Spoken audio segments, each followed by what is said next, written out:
Hey, Divorcing Gracefully and Beyond sisters, it's Dona Rutowicz, and we've got a very special guest today, Miss Jen Gilman. Hello, Jen from Florida. We're so glad you're here.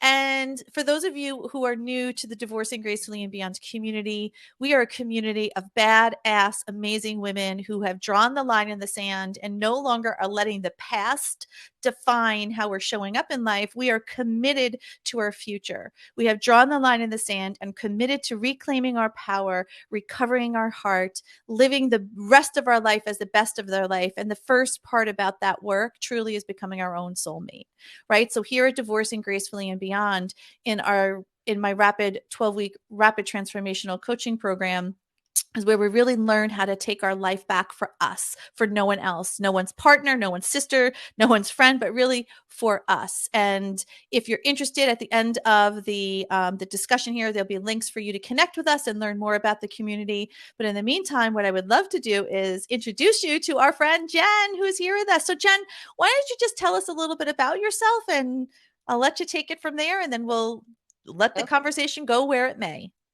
okay. Well, I I've worked for a company for over almost 20 years in sales and raised three beautiful adult sons. They're 21, 22, and 25. And just in the beginning, about 7 months of being separated in the process of going through divorce. And I have so much to be thankful for, and I'm mostly thankful that I found you, Donna. Oh my gosh, right back at you, because it's sort of that reciprocal relationship. It's almost as if when until you come to DG isn't complete. Do you know what I'm saying? Like when you're it makes it complete in the same way. So I'm so glad we found each other. Thank you. Yeah, so I'm excited to be here. I'm excited to be a part of DG, and it has really helped me learn more about myself. I mean, just like when you said, tell me about yourself. I have so many things that I want to say. The biggest thing is that I am leading with my heart and gracefully, and just trying to be the positive person and set a better example for my adult son.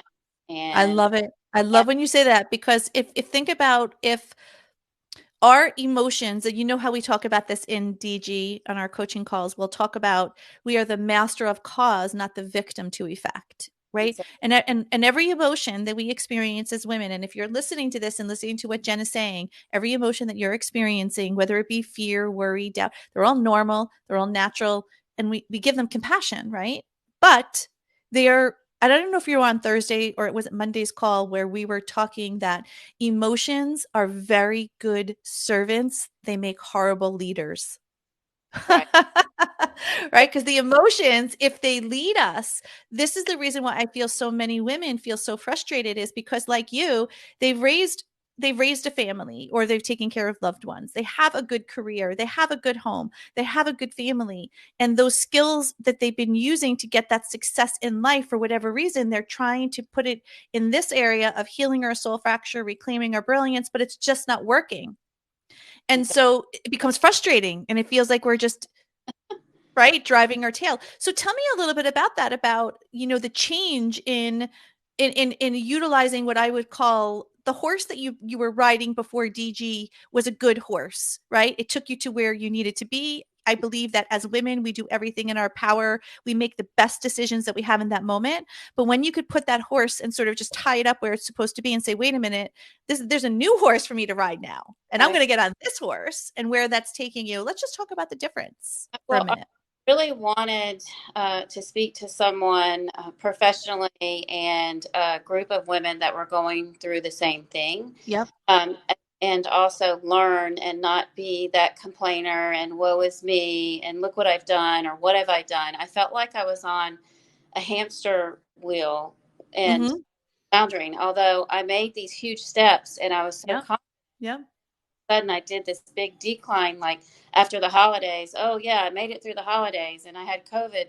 And then I started feeling those old feelings of, what am I going to do now? And I did start getting those woe is me, and I started feeling very not myself, not confident. I Yep. needed something, and I found this group. And so I found you, and I found that just for asking for help and talking to other people that are going through the same thing, um, that's calming within itself. And to Yes. feel open. And the first time I spoke, the first time I put my face on the Zoom call, I kept turning it off.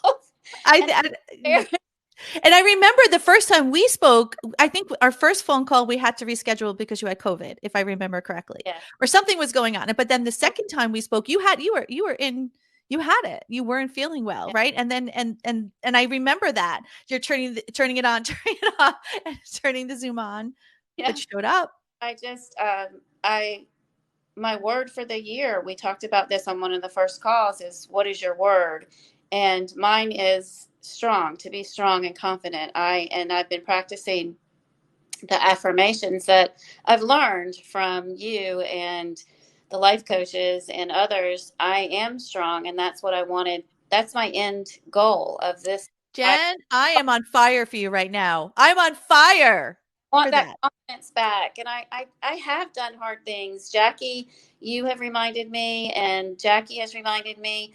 I have done hard things, but I was just floundering. I needed to be able to talk to people that were non judgmental, and that I could just be myself.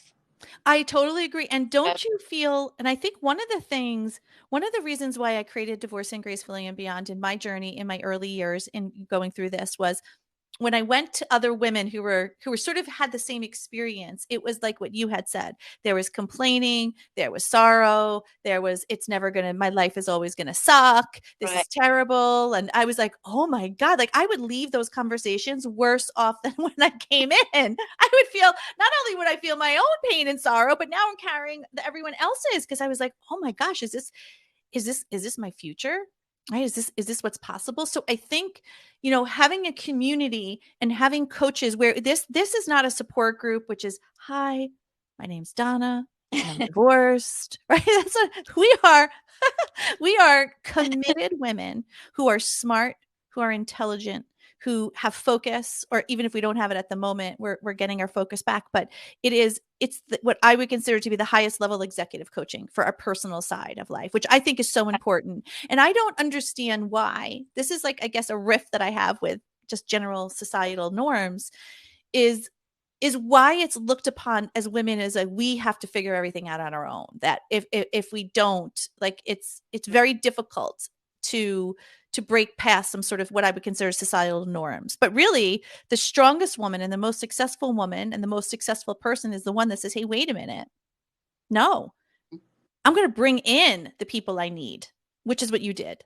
Mhm. Right. And what's the difference of crossing that bridge, right? It's from one side of the bridge where we feel alone and lonely and maybe nervous, to the other side of the bridge where we may not have everything together just yet. Everything may not be perfect. It's not unicorns and rainbows, but we have the focus, we have the clarity, and we have the vision. What's the difference there for you?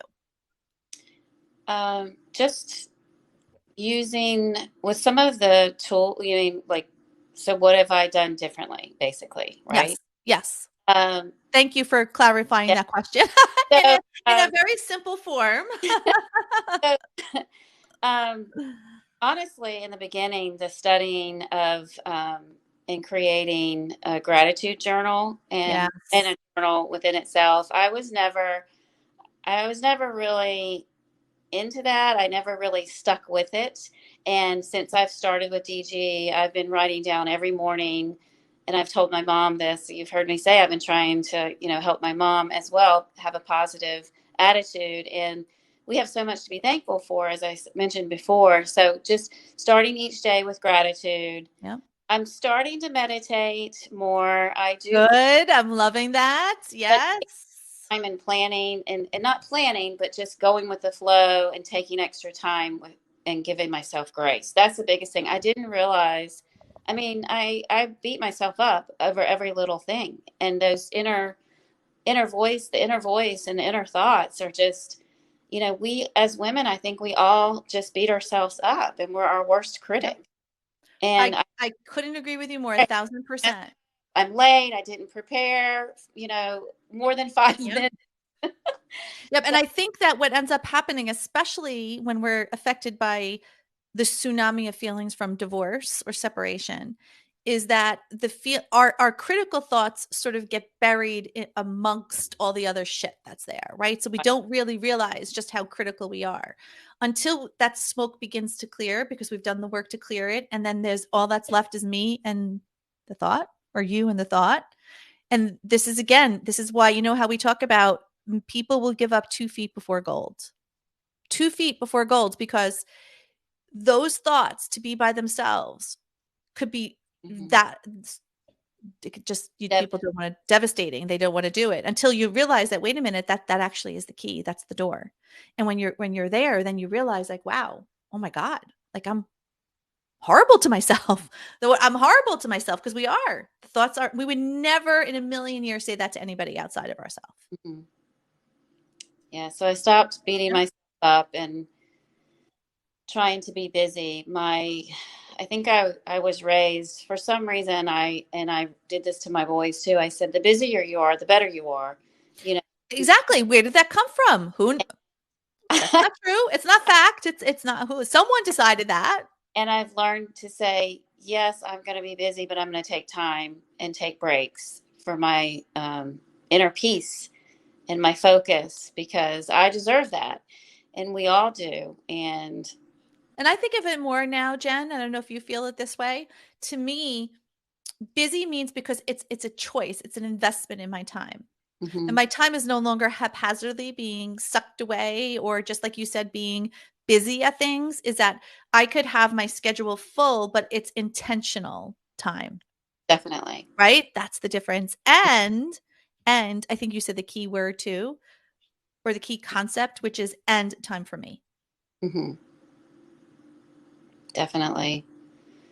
I would never do the things that I'm doing now, Yep. just the quiet time and reminding myself to take breaks when on the computer all day and phone or in meetings with work. And I love my job. I love sales. And I've been contemplating, talking about, I've been doing this for 20 years. Why do I do it? I'm really, I'm researching that, or realizing that it's because I love being with people, Yep. helping people. So, And now I think the best part about this work that we do is that as we help ourselves, because I I'm going to just say my journey. I would have loved someone to come in and save me, right, per se, or have this knight in shining armor come in and take care of everything, and I just get to live my life and not have to worry about anything, right? Not have to oh, worry about, just be completely taken care of, and vacations planned and bills paid, and I could just go ahead and do my thing. But that's not God's plan for my life, apparently, because it's never happened that way. It just isn't. But what I realized is, who am I waiting for? I've got to do that for me. right. I've got to be the most important person. I've got to come in and be my own savior in that way. Does that make sense? Right? It's because when we claim that, that's the true gift of life, because we're happy. And then every part of our life, what I like to say, the wealth of the mind, body, spirit, our friends, our job, everything emanates from that and becomes that much more rich. Definitely. Yes. Right? Like where you are right now in this process of your work is what I would call like this reckoning, or this awakening phase, where it's work. You've been there for 20 years, you know it, you understand it, but it's Right. almost like when you do the work on yourself, there's a veil that's lifted and you see things differently. Definitely. Yeah. Right? I agree. It's just Yeah. different. It's the same, but yet it's different. Mhm. It's just a completely new way to see things. I am definitely showing up better, a better version. Mhm. I do believe that, because I'm taking time. Yeah, and that's the true gift. So, what are the things in your life that you really want to begin focusing on, that you want to be moving towards, and you want to begin creating? What if we would say, Gen, we're in Gen 1.0, now we're in Gen 2.0, and now we're going to go to the future. What are the things that are really important for you, Jen, to bring into your life? Well, I would like uh, so many things, but the immediate like dream is to own a beach house or to live in. Yes, we are beach sisters. Look at, I don't know if you can see, but oh, maybe I'll go this way. My whole office. Can you see all my pillows? We Uh, are beach sisters. Yes. so that's like my big dream. I'm That letting Casey in because she wants to be part of this conversation. So hold on. Yes, the beach house. Yep. yes, I love it. and I would like to have someone to share it with.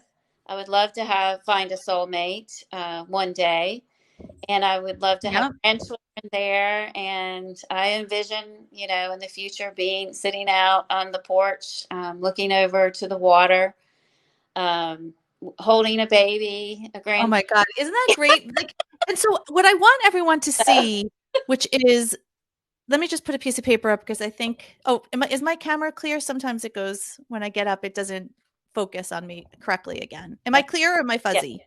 clear. I'm Yeah, clear. Okay. This is look at Jen's face, right? Just the hope in the future and and we get to dream again. I think divorce and separation robs us from these beautiful gifts of life which are the hopes and the dreams and the miracles and the synchronicities that we're anchored to the pain versus anchored to the abundance and the curiosity and the fun.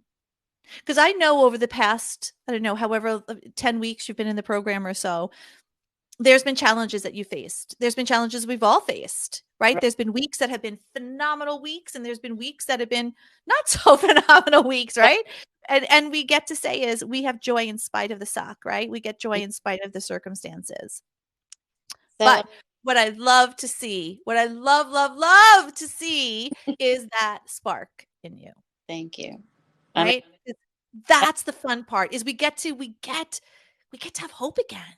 We right. get to have like just that curiosity, that little girl faith that we had way before all of this shit happened. Excuse my language. Yeah.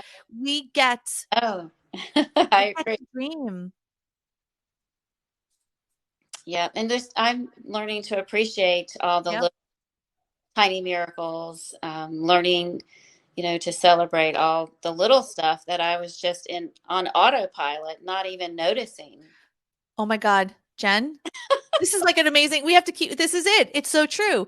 I want everybody who's listening to Jen right now to do a little bit of an internal assessment and ask yourself, how long have I been running on autopilot? I feel like a long time. We have 5,000 plus women who are here and who will likely see this video, right? And I can tell you 4,999.99% are likely going to say, "Yep, I'm on autopilot." And I was in survival mode. I had so much going on, and I didn't realize how much um, unrest. I knew that I was kind of raised and I've Yep. lived fight or flight. I knew that, and I was working on that. I'm better when I wobble and I get out of the wobble a little bit faster. That's And it. Because that's what it's we're not we're we this thing called life is a boxing ring. And when we decide to fight for something or stand for something or take a different direction, we can expect we're going to get hit. It's expected. You don't go into a boxing ring, get hit, and be like, "Oh my gosh, why did I get punched in the face?" No, we're expected to. However, it's not a TKO, right? right, It's not a total knockout. What it does is, okay, we refine, we learn because we've built the resilience. We're not in the fight or flight anymore. We're anchored in our true abundance and our true hope because in the past, life was what like had you said, I was on autopilot, but it was autopilot going in the direction we don't want. right, Here, now, DGB, we get to say, wait a minute, I'm going to set my life on autopilot, but I'm going to set it in a sense of abundance and hope and the miracles and the synchronicities that are going to come. But that's just the baseline of autopilot where I'm going. I get to create what I want, right? So I get to co-create with this autopilot, but it doesn't need to be the way we don't want. It actually could be the way we want. And Cynthia shared before that we're that straight where we were talking about going on autopilot. So thank you, Cynthia. Yep. And here's the deal. We could change the autopilot definitely. for our And future direction. Yep. I love it. Thank you. Let's talk about that. Let's just, before we go on to, I have another thing I want to ask you about, but the difference between the weight of the emotions and what was and wasn't possible before versus where you are now. Meaning that what if the wobble would have come in, what that would have meant, how long you would have stayed down, how that would have devastated you versus now the wobble comes in, the refractory period short, we address it, we manage it, and we move on. What's the difference for you? I am definitely using the pause and not reacting. Um, but before I would just get upset and nothing else would be able to happen that day, or That's it. The day would be gone. Yep. Day's gone. days. All I can focus on is Yep. that thing that happened and how angry I was, and I couldn't get it out of my head. I couldn't be present, and Yep. learning how to manage those emotions now and pausing. And And I'm writing down here, like, I think I just have to write this down because this is really important that I couldn't be present, you said, right? I couldn't be present. I know that at the time. Yep. But Right. You didn't know it at the time. Right. At don't the time, it just felt so normal. It felt so natural. It felt like this is just going to be my life. This is just the part of it.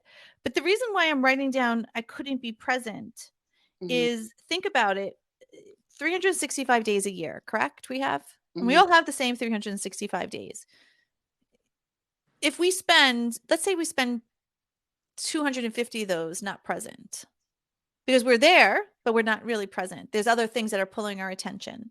mhm. Right, our bodies are there, but physiologically Right, our minds are somewhere else, right? And so this right. is this is what I would call, what most of us women have and suffer from, is our bodies are present, but our minds are either thinking about where we've come from Mhm. in the past, what I could have done, what could have been different, did I make the right decision, am I going to be the cat lady living in the condo by myself, like down the road, like, oh my God, how am I going to do this? Right. And then again, then we're fearful about our future. And so we're constantly going from the past to the future, the past to the future.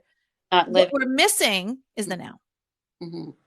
Now, this, now, Jen, but I want everybody who's listening to this to understand our only power is in the now. We only have now. Tomorrow never comes, because when tomorrow comes, it's now. There is no, like, you know what I'm saying? We Right. have the power to intend and to Like, create, but the only thing is now. And so what ends up, and this is the reason why divorce makes me angry. And it's not that I hold the anger in, but it's something that makes me angry. I guess that's why I do the work that I do, is we lose, we lose ourselves. mhm. It steals us. It robs us from being present in the day. It robs us from being with our children, with our loved ones, from living life, from seeing the beautiful, lovely bird, from seeing the colors of the grass, because we're just robbed, Right. Very true. and we don't have to be there anymore. Right. Right? Is that we get to decide. And this is where I love it, where it comes in, my friend, is we get to say, I am present. Right.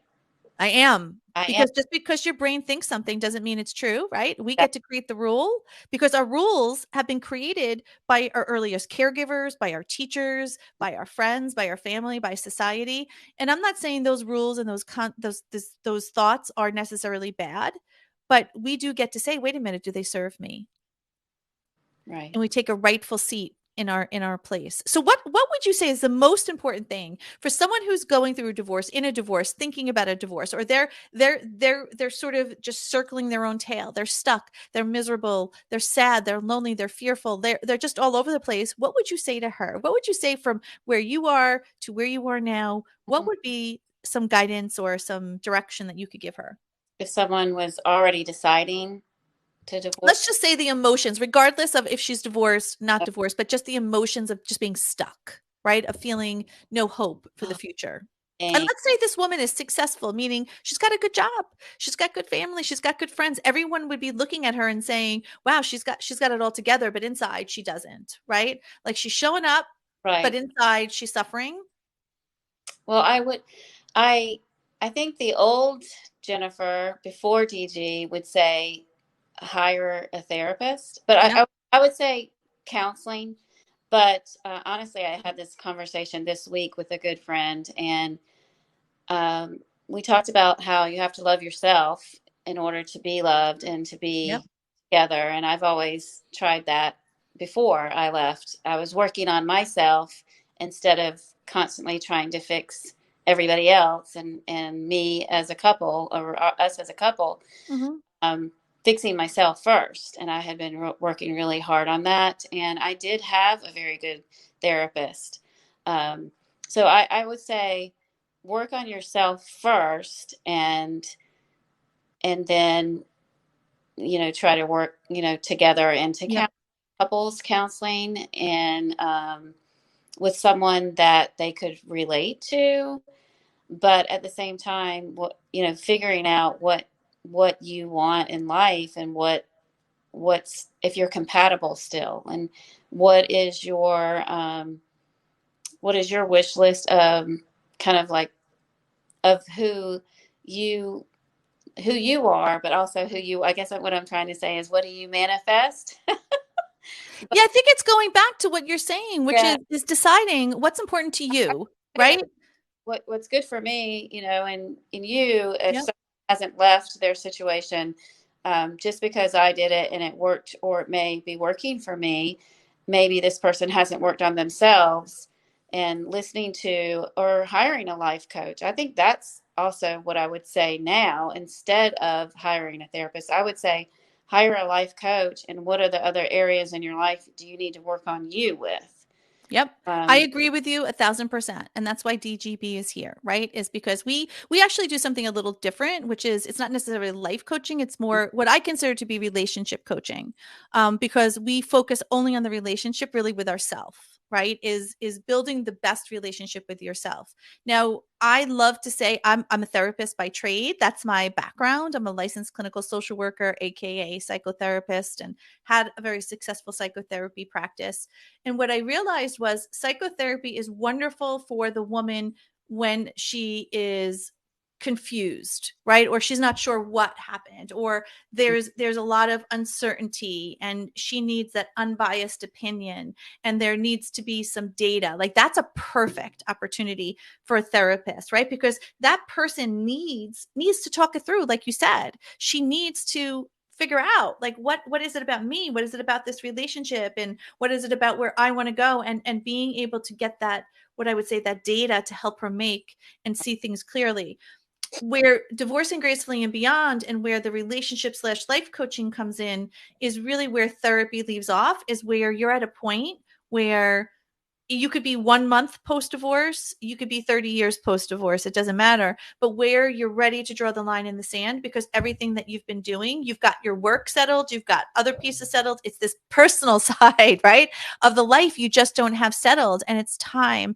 You're not necessarily interested in going back and creating an understanding about the past. You want to talk about the future, right? Because when you go to a therapist, at least in my experience, I always was a very different therapist, Jen. When women would come to work with me, because I've always worked in this area, the first thing I would say to them is, I would say to them, our engagement will likely not last longer than 6 months. And they would say, wait a minute, this is crazy, because people are used to going to therapists for years.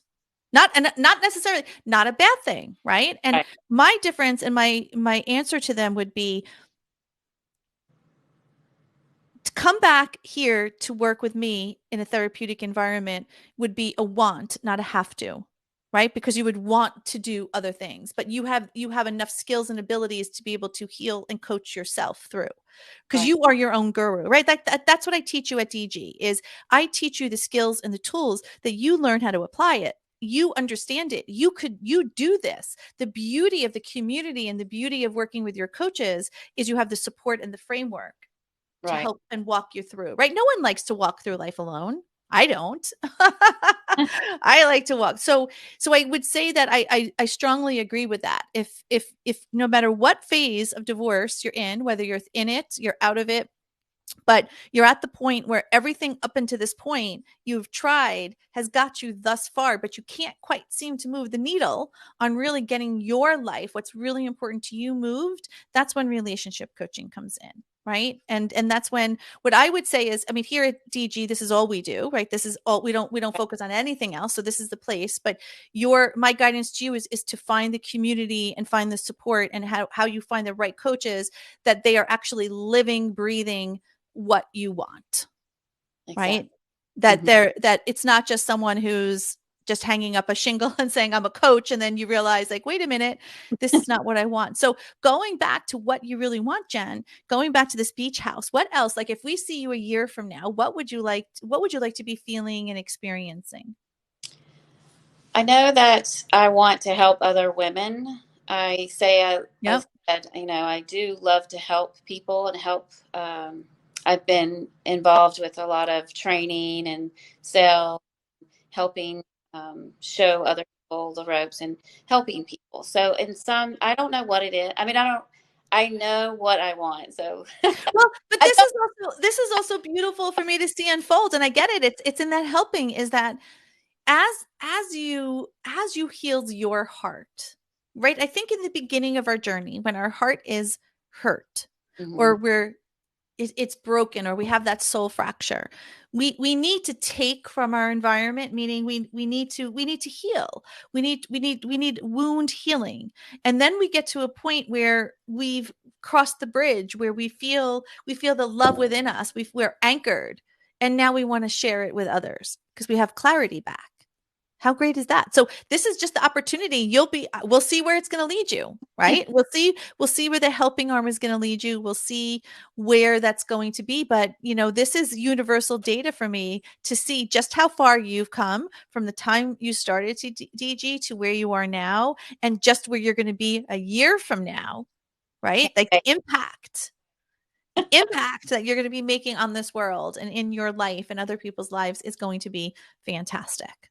Fantastic. So, any last words before we close? Anything you'd like to say to anyone who's listening? Oh my goodness. I just want to say thank you. I've enjoyed the community. I've enjoyed everything, and I have been doing a lot of hard work You too. have. You And have. I guess the biggest thing is I'm just very thankful to you Mm, and your team, um, and I appreciate everything. I'm glad that I was looking. I was looking for someone or something to help me get through this. And I think the title Divorcing Gracefully, that's always been on my heart and in my mind, yep. and how I wanted my story to go, or our family's story. I didn't want continuous fighting, and no, you can't be in the same room together. Um, you know, Whenever my kids get married and have their babies, we're going to be together. Yes, because you've But I decided it that way with grace. I Yep. love the fact that I've learned that I love my husband, and I always will. I just didn't love the behavior, or don't love the Mm-hmm. behaviors that we had, and the negativity. So Yep. um, And here's to the rest of your life, my friend. yes, Yes, you've got the opportunity now to, not many women, and this is also something that's really special about us and about us sisters, is there's not many women out there that get to rewrite their story, right? But rewrite their story not from the fractured or broken parts, right. or the stories or the meanings that came from our earliest caregivers, or even generations of broken women before us. We get to write it from our whole heart, Right. and we get to change the trajectory, right? Our return on investment is that we get to live a kick-ass life now. We do. We get to Yeah. live a life that we want. We get to live the life that we decided to be. That's a huge gift to us, but we also get to change the trajectory of our children's paths, the For generations to sure. come, forever. Like, literally, it's goes down through the generation. So awesome. All right, guys. So this brings us to a close. Thank you, Jen, for coming and having coffee chat with Thank your you. sisters here. You're welcome at DG. And if Jen's story inspires you, or you have any questions about divorcing gracefully and beyond, or any questions really about anything, you could go ahead and put it in the chat right below this. You could put it in the comments, and I'll also put in my call link. And if this is something that you're like, Donna, I am ready. I'm ready to do the work. I'm ready to look forward. I'm ready to be in today and to draw the line in the sand to begin my journey as of right now. Just go ahead and book a call with me and we will chat. But other than that, have an amazing rest of the day, and I'll see you guys on the other side. Bye. Bye.